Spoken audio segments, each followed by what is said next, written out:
Hello friends, से हाय to Hindi में आपका स्वागत है। पिछले वीडियो में हमने कविता स्वर्ग बना सकते हैं का अर्थ समझा। आज हम उसी कविता पर आधारित प्रश्नों के उत्तर समझने का प्रयास करेंगे। सबसे पहला प्रश्न जो आता है कि यह कविता किस उद्देश्य से लिखी गई है, अर्थात इस कविता का क्या उद्देश्य है, क्या संदेश है, यह कविता हमें क्या शिक्षा देती है। इन सभी प्रश्नों का उत्तर एक ही होगा, वह है प्रगतिवादी विचारधारा से ओतप्रोत इस कविता द्वारा कवि रामधारी सिंह दिनकर जी ने समाज में आपसी मेलजोल के महत्व को समझाया है। यह कविता दिनकर जी की प्रसिद्ध रचना कुरुक्षेत्र से ली गई है। इस कविता में भीष्म पितामह धर्मराज युधिष्ठिर को अंतिम उपदेश द्वारा यह बताते हैं कि प्रकृति ने तथा ईश्वर ने इस धरती के हर कोने में अनेक सुख बिखेरे हैं। यदि हम सभी मनुष्य निस्वार्थ भाव से जीते हुए एक दूसरे के दुख सुख बांटकर मेलजोल के साथ इन सुखों का भोग करें तो यह धरती स्वर्ग के समान सुंदर व सुखद बन सकती है तथा सभी निवासी समृद्ध और खुशहाल हो सकते हैं। अगला प्रश्न है, प्रस्तुत कविता मूल रूप से कहां से ली गई है तथा कौन किसको संबोधित कर रहा है। प्रस्तुत कविता उत्तर है, प्रस्तुत कविता आधुनिक युग के कवि रामधारी सिंह दिनकर जी की प्रसिद्ध रचना कुरुक्षेत्र से ली गई है। यहाँ महाभारत युद्ध समाप्त होने के बाद भीष्म पितामह धर्मराज युधिष्ठिर को अंतिम उपदेश दे रहे हैं। अगला प्रश्न है, भीष्म पितामह ने युधिष्ठिर को धर्मराज कहकर क्यों बुलाया है।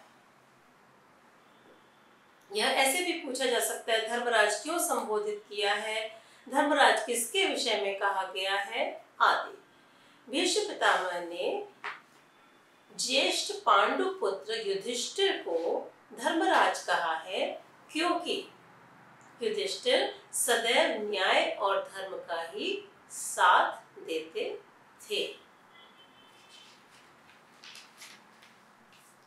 अगला प्रश्न है, कवि ने भूमि के लिए क्रीत शब्द का प्रयोग क्यों किया है। कविता की पंक्तियों में क्रीत शब्द का प्रयोग करते हुए भीष्म पितामह धर्मराज युधिष्ठिर से कहते हैं कि यह धरती किसी की खरीदी हुई दासी नहीं है। यहाँ जन्मे हर एक मनुष्य का धरती पर फैले हुए सुखों पर समान अधिकार है।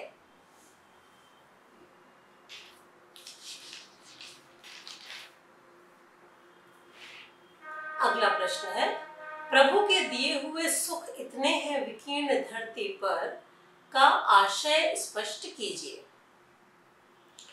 प्रस्तुत पंक्ति द्वारा कवि बताते हैं कि ईश्वर ने धरती पर अनेक सुख साधनों का असीमित भंडार दिया है।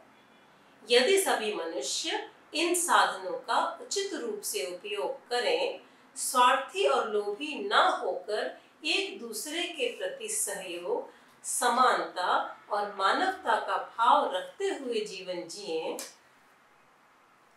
तो ईश्वर प्रदत्त साधन कभी कम नहीं पड़ेंगे और सभी लोग सुखपूर्वक, शांतिपूर्वक रह सकते हैं और इस प्रकार धरती या संसार को पल में ही स्वर्ग बना सकते हैं।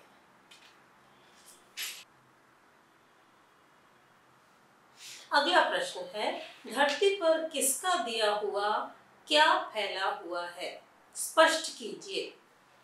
धरती पर ईश्वर के दिए हुए असीम सुख साधन फैले हुए हैं।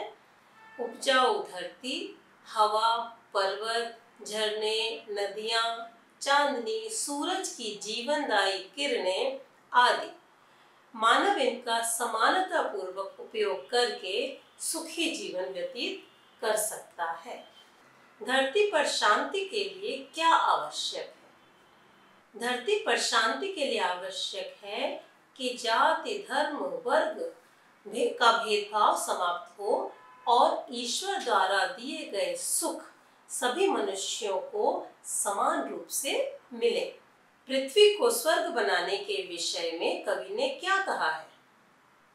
प्रस्तुत कविता में कवि रामधारी सिंह दिनकर जी ने कहा है कि इस धरती पर सबको ईश्वर द्वारा समान अधिकार प्राप्त है।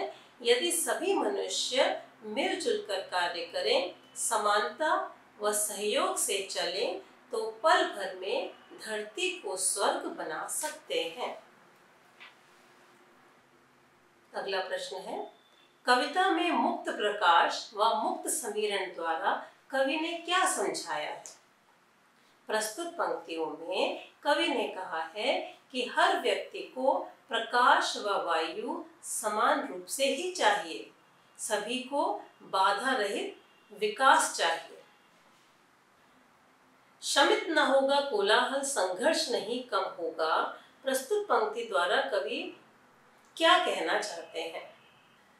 इस पंक्ति द्वारा कवि कहना चाहते हैं कि जब तक मनुष्य जीवन में समानता का सुख नहीं होगा, तब तक अशांति, शोर और संघर्ष का वातावरण बना रहेगा।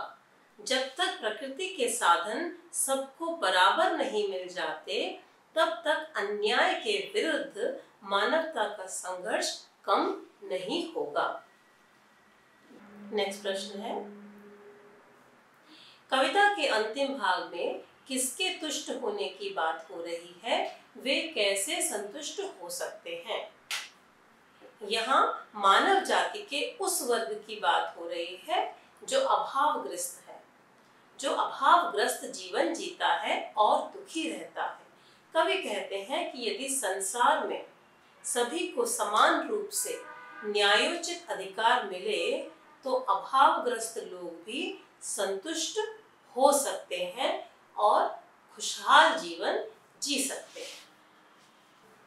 अंतिम प्रश्न है, मानवता का विकास कब संभव होगा?